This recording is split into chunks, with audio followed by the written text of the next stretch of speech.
Akola railway स्टेशनवर एक धक्कादायक घटना घडली आहे। पोलीस मुख्यालयात तैनात एका पीएसआयच्या पुत्राने चहा विक्रेत्याला पैसे न दिल्यामुळे मारहाण केली आणि दुकानाची तोडफोड केली। या घटनेनंतर नागरिकांमध्ये रोष असून अनेकांमध्ये चर्चा सुरू आहे की कायदा सर्वांसाठीच सारखा आहे का।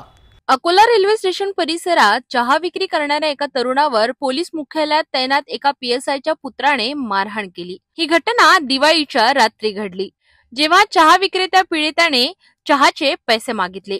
घटनेनंतर याने रामदास पेठ पोलीस ठाण्यात तक्रार दाखल केली। पोलिसांनी एनसीच्या कलमान्वये गुन्हा नोंदविला। जिल्हा पोलीस अधीक्षक अर्चित चांडक यांनी सांगितले की अकोला जिल्ह्यात झिरो टॉलरन्स धोरण अवलंबले आहे।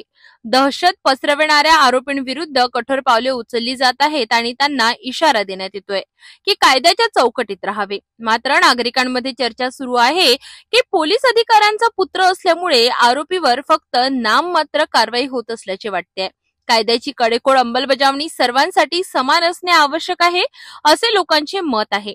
रेल्वे स्टेशन परिसरात ही घटना घडल्याने नागरिकांमध्ये दहशत पसरली असून स्थानिक प्रशासन आणि पोलीस यंत्रणा कायद्याचे पालन करून नागरिकांचा विश्वास पुनर्स्थापित करू शकेल का, हे पाहणे महत्त्वाचे ठरेल।